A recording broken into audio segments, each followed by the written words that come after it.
Hi guys! So for today's video, usapang EDPMS tayo kasi January na naman, so kailangan na mag-upload at mag-submit ng list ng drugs natin kay DOH doon sa EDPMS account natin. Pero if katulad ko po kayo na nag-expired na yung account last year kasi yung akin po ay hanggang December 31 lang, so kailangan po natin mag-request ng panibago. So meron po akong ginawa na step-by-step guide kung paano po din yung ginawa ko para mag-request po ng reactivation ng account ko. So hopefully po makatulong. Yun lang po. Salamat!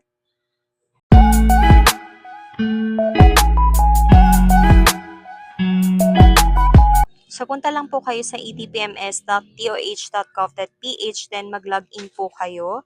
Then pagka-login, punta kayo dun sa download. Then pagka-clinic nyo yung download, makikita nyo or hanapin nyo po yung EDPMS Service Request Form. So pagka nakita nyo na yung EDPMS Service Request Form, so click nyo yan para mag-open yung form. Then fill upan nyo lang po lahat ng details na kailangan dito hanggang dun sa may approved by. So since ako yung pharmacist at saka owner, ako na po yung nilagay ko dyan. Then ako na din yung nag-sign. Then sa description of request, ang nilagay ko, requesting for the reactivation of my EDPMS account. Then nilagay ko yung pangalan ng botika ko. Then pag na-fill upan nyo na, save nyo lang siya. Tapos mamaya gagamitin uli natin yan. Then after that, punta na tayo ulit dun sa download. So ang hahanapin naman natin is yung company registration form. Sa bandang taas siya ng service request form. So ayan. So pagka-open yan, fill upan nyo lang din po. So region, province, date of registration, then LTO number, name of company, address. Then dito po sa may authorized user of system, ang nilagay ko lang po dyan ay ako. Pero for example, hindi po kayo pharmacist, so kayo yung owner, then may pharmacist po kayo, pwede nyo pong ilagay dyan yung name nyo at saka yung name po ng pharmacist. So kung sino po yung mabibigyan or gusto nyong mabigyan ng access doon sa EDPMS account po ng company or ng botika. So once na napirmahan nyo na po yan, so save lang din po ulit natin.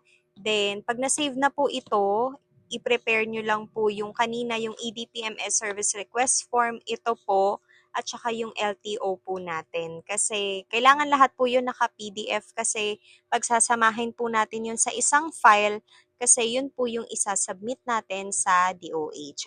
So ngayon naman po, isi-share ko naman sa inyo kung ano yung pwede nyong gamitin para po mapag-merge yung tatlong files na kailangan po nating isubmit sa DOH. Meron din po kasi ako mga nare-receive na inquiries or questions na hindi daw sila techie, so hindi sila masyado familiar kung paano pagsasamahin yung mga files into one file para ma-send nila sa DOH or sa email. So ito po siya, search nyo lang po sa Google yung Merge PDF. Then ang madalas ko po na ginagamit ay yung I love PDF. So makikita nyo yan agad. Then select PDF files lang po kayo. So piliin nyo lang yung tatlong ginawa natin kanina, yung service request form, company registration, and yung LTO nyo po na dapat naka-PDF. So click nyo lang yung plus sign para ma-upload dyan.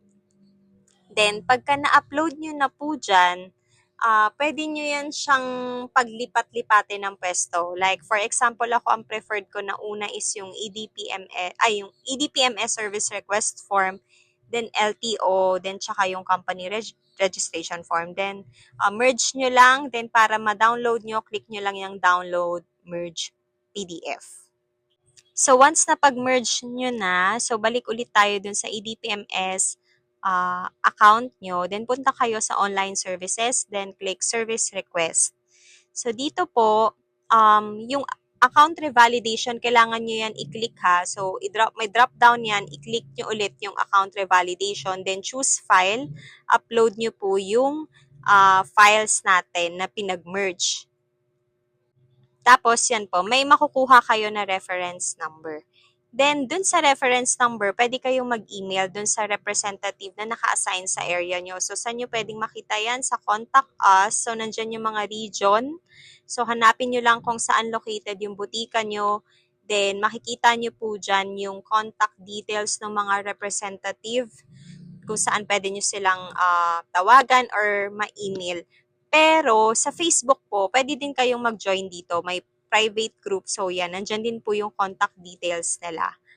So yun po, sana po nakatulong yung video. Then yung sa akin po, December 31 kasi ako nag-request. Pero bukod po dun sa pag-submit ng form online sa EDPMS, nag-email din po ako doon sa naka-assign na DOH representative po sa amin. So, in-attach ko lang yung isang file na ginawa natin na nandun na yung service request form, company registration, at saka LTO.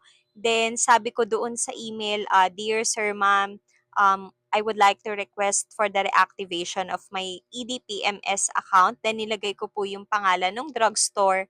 Then, yung reference number po na pinakita kanina dun sa video, yung makukuha po natin once na-clinic nyo na yung submit. Then, ayun nga, in-attach ko po yung tatlong file na minerge natin into one file.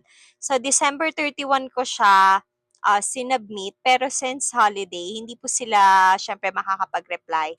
Then, kanina January 5, so nag-reply naman po sila agad, informing me na na-activate na po yung account ko. So, yun po, hopefully po makatulong yung video para po doon sa mga kailangan magpa-reactivate ng account nila for this year. Yun lamang po. Salamat!